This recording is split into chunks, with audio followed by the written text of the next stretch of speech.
8월 25일 아침 저희들에게 주시는 하나님 말씀 신명기 3장 1절로 17절까지 말씀입니다. 우리가 돌이켜 바산으로 올라가매 바산 왕 옥이 그의 모든 백성을 거느리고 나와서 우리를 대적하여 에드레이에서 싸우고자 하는지라. 여호와께서 내게 이르시되 그를 두려워하지 말라. 내가 그와 그의 모든 백성과 그의 땅을 내 손에 넘겼으니 내가 헤스본에 거주하던 아모리 족속의 왕 시온에게 행한 것과 같이 그에게도 행할 것이니라 하시고, 우리 하나님 여호와께서 바산 왕 옥과 그의 모든 백성을 우리 손에 넘기심에 우리가 그들을 쳐서 한 사람도 남기지 아니하였느니라. 그때 우리가 그들에게서 빼앗지 아니한 성읍이 하나도 없이 다 빼앗았는데 그 성읍이 60이니 곧 아르곱 온 지방이요 바산에 있는 옥의 나라이니라. 그 모든 성읍이 높은 성벽으로 둘려 있고 문과 빗장이 있어 견고하며 그 외에 성벽 없는 고을이 심히 많았느니라. 우리가 헤스본 왕 시온에게 행한 것과 같이 그 성읍들을 멸망시키되 각 성읍의 남녀와 유아를 멸망시켰으나 다만 모든 가축과 그 성읍들에서 탈취한 것은 우리의 소유로 삼았으며, 그때 우리가 요단강 이쪽 땅을 아르논 골짜기에서부터 헤르몬 산에까지 아모리 족속의 두 왕에게서 빼앗았으니 헤르몬 산을 시돈 사람은 시론이라 부르고 아모리 족속은 스닐이라 불렀느니라. 우리가 빼앗은 것은 평원의 모든 성읍과 길르앗 온 땅과 바산의 온 땅 곧 옥의 나라 바산의 성읍 살르가와 에드레이까지이니라. 르바임 족속의 남은 자는 바산 왕 옥뿐이었으며 그의 침상은 철 침상이라. 아직도 암몬 족속의 라빠에 있지 아니하냐. 그것을 사람의 보통 규빗으로 재면 그 길이가 9규빗이요 너비가 4규빗이니라. 그때 우리가 이 땅을 얻음에 아르논 골짜기 곁에 아로엘에서부터 길르앗 산지 절반과 그 성읍들을 내가 르우벤 자손과 갓 자손에게 주었고, 길르앗의 남은 땅과 옥의 나라였던 아르곱 온 지방 곧 온 바산으로는 내가 므낫세 반지파에게 주었노라. 바산을 옛적에는 르바임의 땅이라 부르더니 므낫세의 아들 야일이 그술 족속과 마아가 족속의 경계까지의 아르곱 온 지방을 점령하고 자기의 이름으로 이 산을 오늘날까지 하본 야일이라 불러오느니라. 내가 마길에서 길르앗을 주었고 르우벤 자손과 갓 자손에게는 길르앗에서부터 아르논 골짜기까지 주었으되 그 골짜기의 중앙으로 지역을 정하였으니 곧 암몬 자손의 지역 야복강까지이며 또는 아라바와 요단과 그 지역이요 긴네렛에서 아라바 바다 곧 염해와 비스가산 기슭에 이르기까지의 동쪽 지역이니라. 아멘. 하나님의 예행 연습이라는 제목으로 오늘 아침 말씀 전합니다. 실제 공연을 방불케 하는 긴장감이 감도는 무대를 리허설이라고 합니다. 보통 예행 연습이라고도 하는데요. 아무리 무대 경험이 많은 프로라도 예행 연습을 하고 안 하고의 차이는 굉장히 큽니다. 왜냐하면 모든 무대의 환경과 조건이 똑같지 않기 때문입니다. 그래서 예행 연습을 통해서 실제 공연을 더 잘할 수 있도록 그 무대에 적응하게 되는 것이죠. 결국 예행 연습을 했느냐 안 했느냐가 본 공연의 퀄리티를 결정한다 해도 틀리지 않습니다. 계속해서 우리는 모세의 고별 설교를 살펴보고 있습니다. 오늘 본문은 가나안 땅 동쪽 지역을 점령한 사건을 회고하는 내용으로서 민수기 21장에 기록된 말씀입니다. 우리가 지난번에 민수기 21장을 묵상할 때도 말씀드렸던 것처럼 요단강을 기준으로 서쪽이 가나안 땅에 해당되고 요단강 동쪽 땅은 가나안 땅은 아니지만 그 땅도 하나님이 이스라엘 백성들에게 선물로 주십니다. 특별히 지리적으로 요단강 동쪽이 중요한 이유가 있었는데요. 바로 가나안 땅에 들어가기 위한 만반의 준비를 할 수 있는 곳이 바로 요단강 동쪽이었습니다. 가나안 땅 주변은 대부분 광야로 이루어진 곳입니다. 전쟁을 하기 위한 여러 가지 준비 중에서도 일단 잘 먹고 잘 쉬는 게 중요하죠. 그러나 광야는 환경이 매우 열악했기 때문에 광야에서 충분한 휴식을 취하면서 전쟁을 준비한다는 것은 어려운 일이었습니다. 이와 같은 지리적 환경을 모두 알고 계신 하나님이 가나안 땅을 점령하기 전에 먼저 요단강 동쪽 땅을 점령하게 함으로써 광야보다 더 좋은 조건의 땅에서 가나안 땅 점령을 위한 준비를 하게 하셨던 것입니다. 특별히 요단강 동쪽 지역에는 아모리 왕 시혼과 바산 왕 옥이라고 하는 두 나라의 왕들이 버티고 있었는데요. 그 중에서 먼저 아모리 왕 시혼을 무너뜨리게 되고 그 다음으로 오늘 본문의 내용처럼 바산 왕 옥을 무너뜨리게 됩니다. 그런데 아모리 왕 시혼과 바산 왕 옥이 어떤 왕인지에 대한 성경의 기록을 보게 되면 특히 바산 왕 옥에 대한 정보가 훨씬 많은 것을 알 수 있습니다. 먼저 2절 말씀 보시기 바랍니다. 여호와께서 내게 이르시되 그를 두려워하지 말라. 내가 그와 그의 모든 백성과 그의 땅을 내 손에 넘겼으니 네가 헤스본에 거주하던 아모리 족속의 왕 시온에게 행한 것과 같이 그에게도 행할 것이니라 하시고. 아멘. 하나님이 모세에게 어떤 말씀을 하셨는가 하면 바산 왕 옥을 두려워하지 말라고 하십니다. 즉 바산 왕 옥의 존재가 누구나 두려워할 만한 막강한 힘을 가진 존재라는 것을 알 수 있는 부분이죠. 그리고 5절 말씀 보십시오. 그 모든 성읍이 높은 성벽으로 둘려 있고 문과 빗장이 있어 견고하며 그 외에 성벽 없는 고을이 심히 많았느니라. 바산 왕 옥이 다스리는 나라가 높은 성벽으로 둘려져 있고 문과 빗장도 견고할 만큼 철옹성 같은 곳이었다는 것입니다. 바산 왕 옥에 대한 이러한 기록은 바로 직전에 진멸했던 아모리 왕 시혼을 언급할 때는 전혀 나오지 않았던 표현들이다라는 것을 우리가 생각한다면 바산 왕 옥은 분명 만만치 않은 존재였다는 것을 알 수 있습니다. 그런데 이게 끝이 아닙니다. 11절 보십시오. 르바임 족속의 남은 자는 바산 왕 옥뿐이었으며 그의 침상은 철 침상이라. 아직도 암몬 족속의 라빠에 있지 아니하냐. 그것을 사람의 보통 규빗으로 재면 그 길이가 9 규빗이요 너비가 4 규빗이니라.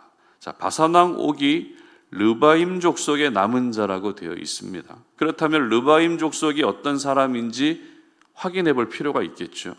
신명기 2장 11절 말씀을 한번 보도록 하겠습니다. 신명기 2장 11절입니다. 그들을 아낙 족속과 같이 르바임이라 불렀으나 모압 사람은 그들을 에밈이라 불렀으며. 자, 이 말씀은 르바임 족속을 에밈이라 불렀다라는 것을 알려주는 말씀인데요. 그런데 르바임 족속이 어떤 족속과 비슷하다고 되어 있습니까? 아낙 자손과 비슷했다는 것입니다.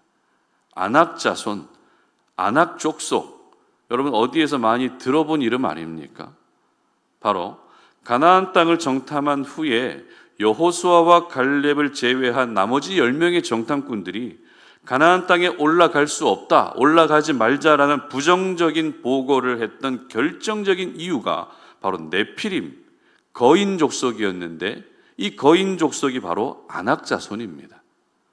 그런데 이 아낙 자손과 어떤 족속이 비슷하다고요? 바로 바산 왕 옥의 가문이었던 르바임 족속이 바로 아낙 자손과 같은 거인 유전자를 가진 족속이었다라는 것입니다.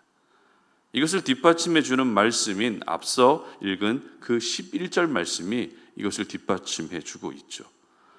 11절에서 바산 왕 옥의 침상이 철침상이라고 되어 있습니다. 철침상이라는 것은 그만큼 견고하고 튼튼한 침상을 써야 될 만큼 바산 왕 옥의 체중이 굉장히 무거웠다라는 것을 알 수 있는 부분이죠. 그리고 그 철침상의 크기가 9 규빗, 그리고 너비가 4 규빗으로 되어 있습니다. 그러니까 바산 왕 옥의 침상의 크기로 되어 있는 길이가 4m라는 겁니다. 넓이는 2m였다는 겁니다. 쉽게 말해서 저희들이 쓰는 침대의 길이는 대부분 2m입니다. 그리고 부부가 같이 쓰는 퀸 사이즈의 침대의 넓이는 1m 50 정도 됩니다.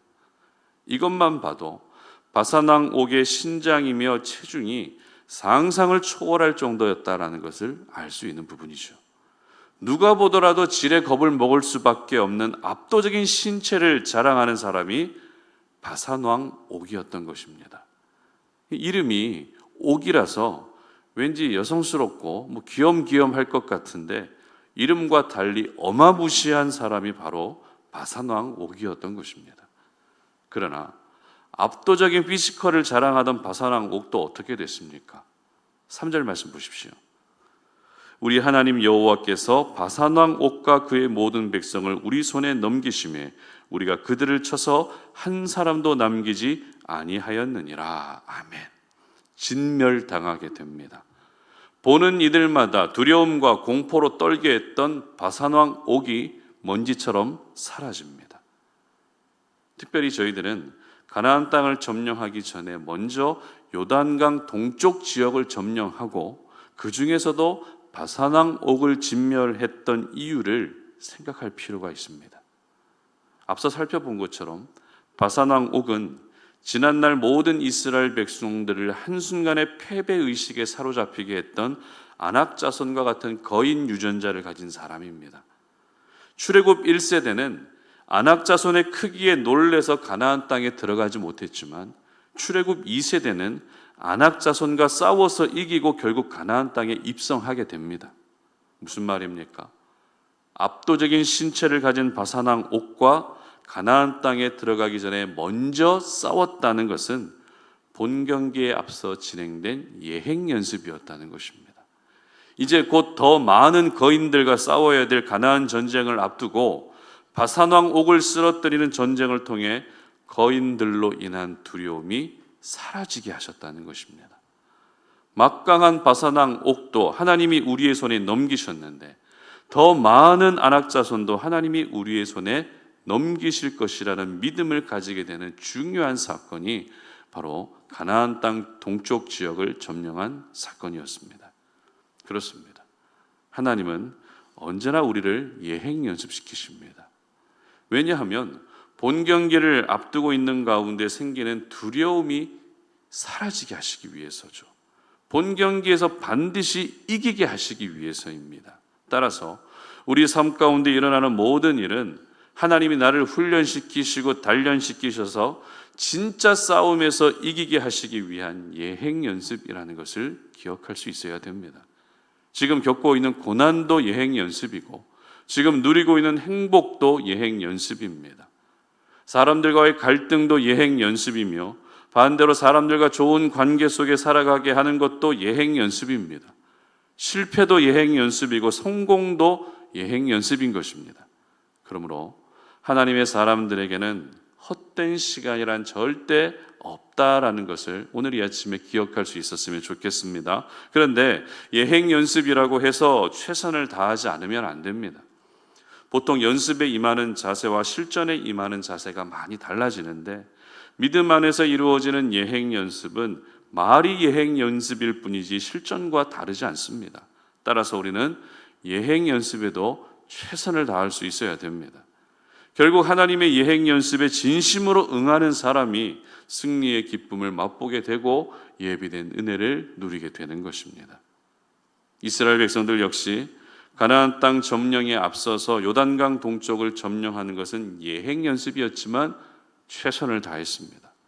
하나님의 명령에 따라서 진멸할 건 진멸하고 취할 건 또 취했습니다. 그래서 요단강 동쪽 지역을 선물로 받을 수 있었던 것입니다. 마찬가지입니다. 예행 연습이라도 최선을 다하게 되면 하나님의 선물이 분명히 주어지게 되어 있습니다. 예행 연습이라는 이유로 하나님이 우리에게 다음에 선물해 줄게 이게 아니라 예행 연습을 마쳤을 때도 귀한 선물을 반드시 주십니다.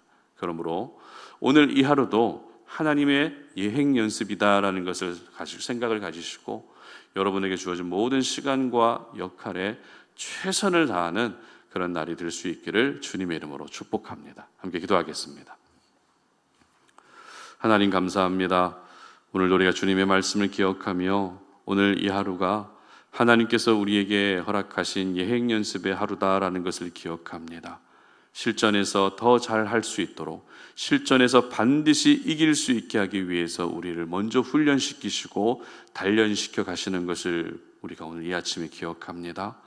오늘 이 하루 살아가면서 겪게 되는 모든 일들이 더 귀한 것을 주시기 위한 하나님의 예행 연습임을 우리가 믿게 하시고, 그래서 오늘 하루도 주어진 현실 속에서 맡겨진 역할들을 성실하게 믿음 안에서 잘 감당할 수 있는 저희들 되게 하여 주시옵소서. 그래서 하나님께서 우리에게 예비하신 귀한 선물과 축복을 받아 누리는 그런 은혜를 허락하여 주시옵소서. 예수님의 이름으로 기도드립니다. 아멘.